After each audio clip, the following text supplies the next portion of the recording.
اللہ واقف ہے تمہارے ہر ایک آنسو سے، ہر ایک تڑپ سے، وہ بدل دے گا تقدیر ہے، تم بس تھوڑا سا اور صبر تو کرو۔ لوگوں پر آزمائش آتی ہے، مصیبت آتی ہے، کچھ چھین لیا جاتا ہے یا کسی چیز کا غم ملتا ہے تو کہتے ہیں اللہ ناراض ہے ہم سے، یا پھر اللہ ہم سے پیار نہیں کرتا۔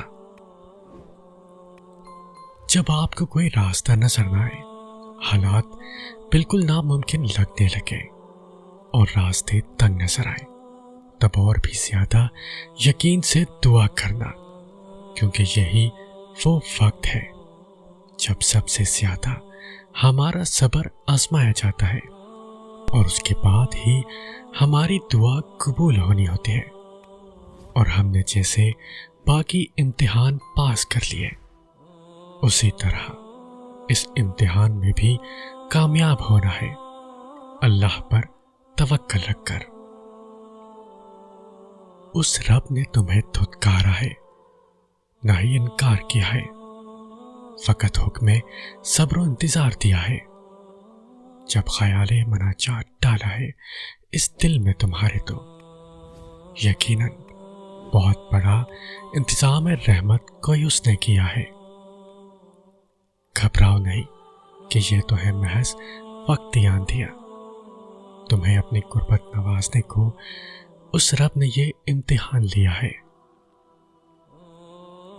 وہ جس نے 7 آسمان بنائے بغیر شغاف کے، جس نے چاند بنایا، سورج بنایا، اور نہ جانے کیا کیا بغیر کسی نقص کے، تو تمہیں لگتا ہے کہ وہ تمہاری دعاؤں کو پورا نہیں کر سکتا۔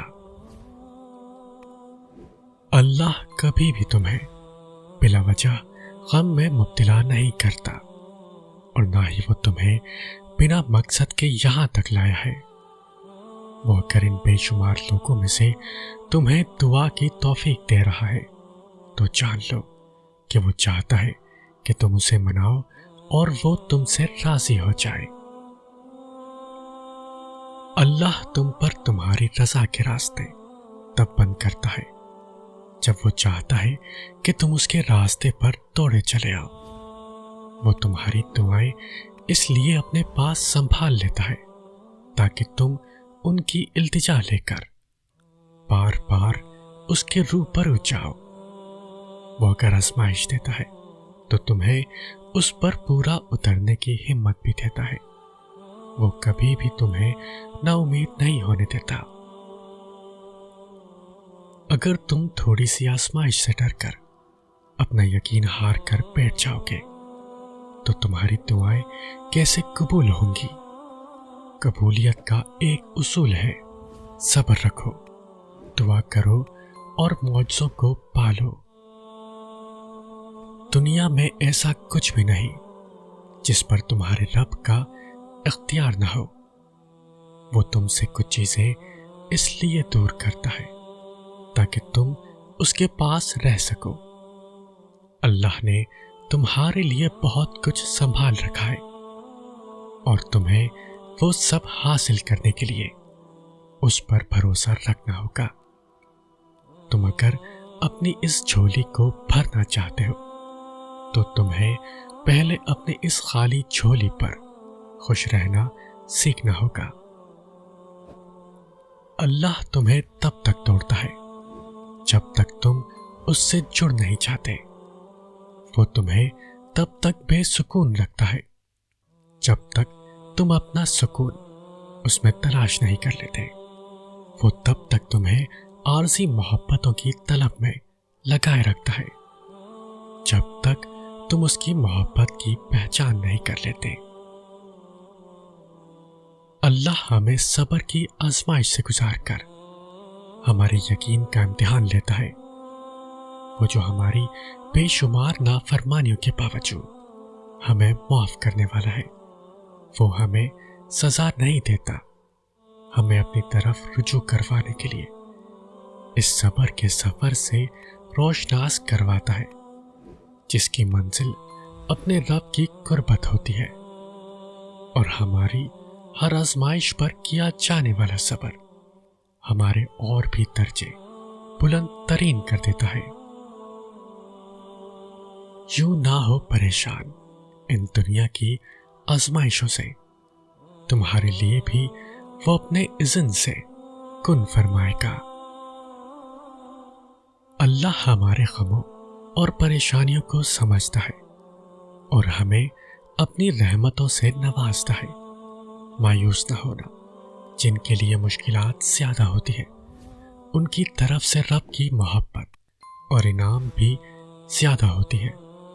ہمیشہ امید اور بھروسہ رکھنا چاہیے، کیونکہ اللہ ہمارے صبر اور ایمان کو آزما کر ہمارے لیے بہترین انعام اور فضل کی طرف لے جاتا ہے۔ بس تم ہمت نہ ہارنا، خود کو اکیلا نہ سمجھنا، وہ تمہاری زندگی سے سارے غم ساری مشکلیں ایسے نکال دے گا کہ تم حیران رہ جاؤ گے۔ مت ہارو امید، یہ تو آزمائش ہے، فقط کچھ ہی لمحوں کی۔ آزمائش کے بعد سکون کا وعدہ بے وجہ تو نہیں۔ ان قریب مایوسی کے یہ بادل چھٹنے والے ہیں، ان قریب اس رب کا نور قبولیت بن کر جگمگائے گا۔ کبھی کبھی اللہ تعالی ہمارے یقین اور ارادوں کو توڑ کر ہمیں سکھاتا ہے کہ ہوگا وہی جو میں چاہوں گا۔ ہم اپنے رب کی مصلحتوں کو نہیں سمجھ سکتے، لیکن اس کی رضا میں ہی سکون ہے، اس کی چاہت میں ہی سکون ہے، اور سب سے قیمتی چیز بھی سکون ہے۔ یہ دنیا ہرگز ہر موڑ پر خوشیاں نہیں دے گی، دکھ سکھ لے کر آتا ہے اور سکھ دکھ لے کر آتا ہے۔ ہمارا کام تو اس وقت کو گزارنا ہے صبر اور یقین سے۔ یہ دونوں وہ چیزیں ہیں جو انسان کرنے لگے تو اللہ پاک اس کے لیے اور آسانیاں پیدا فرمانے لگتا ہے، اور اس کو اپنے بندوں کو خوش کرنا آتا ہے۔ وہ کبھی بھی اپنے بندوں کو مایوس نہیں کرتا۔ وہ وقت آنے پر ہمارے دل اپنی رضا میں موڑ دیتا ہے۔ وہ ہمیں دکھ سے بھی زیادہ خوشیاں دے کر سکون عطا کرتا ہے۔ سکون عطا کرتا ہے۔ تم بس صبر کرو اور یقین رکھو کہ وقت ایک سا نہیں رہتا۔ قبولیت کی دیری میں اللہ کی آزمائش پوشیدہ ہے۔ کچھ آہیں، کچھ سسکیاں، کچھ آنسو راز ہوتے ہیں آپ کے اور رب کے درمیان۔ انہیں لوگوں کے کندھوں پر بہا کر ضائع مت کر دینا، ان کا مقام بہت اونچا ہوتا ہے۔ یہ زمین پر بہنے سے قبل عرش والے کی نگاہ میں آتے ہیں۔ جن آندھی طوفانوں سے لڑ کر تم پہنچے ہو یہاں، اس صبر بھری آزمائش کے بعد کچھ نہ ہو ایسا ممکن ہی نہیں۔ جو دروازے اللہ ہمارے لیے کھول دیتا ہے انہیں چاہ کر بھی کوئی ہم پر بند نہیں کر سکتا۔ کون ہے اتنی طاقت والا جو اللہ کی رحمتوں، برکتوں، عنایتوں اور محبتوں کو ہم تک آنے سے روک سکے؟ کوئی نہیں۔ کہ عطا فقط اللہ کرتا ہے، ہمیشہ کرے گا۔ اسی کا ہے سب کچھ جو زمین و آسمان کے درمیان ہے۔ بس وہ تم پہ اور مجھ پہ اپنے کرم کے دروازے ہمیشہ کھلے رکھے۔ کچھ لوگ اللہ کے در کے لیے ہی پیدا ہوتے ہیں، اللہ انہیں چن لیتا ہے، کبھی رلا کر، کبھی آزما کر، کبھی تکلیف دے کر۔ وہ اپنے خاص بندوں کو الگ کر لیتا ہے۔ کچھ اس مقام تک خود آتے ہیں اور کچھ کو کھینچ کر لایا جاتا ہے۔ جن چیزوں کا ہونا ممکن نہیں ہوتا، آزمائشیں ان خوابوں کو حقیقت بنانے کے لیے آتی ہیں۔ تمہاری اللہ سے لگائی امیدوں پر اپنی سوچوں کے بند نہ باندھو، وہ تو رب کریم رحمان و رحیم ہے۔ وہ جس نے تمہیں ان دعاؤں کی توفیق عطا فرمائی ہے، وہی اس چیز کو تمہاری تقدیر کے صفوں میں شامل کرنے پر بھی قادر ہے۔ بس پورے مخلص دل کے ساتھ اس کی رہنمائی اور اس کا کرم طلب کرتے رہو، وہی تمہارے سب کام سنوار دے گا۔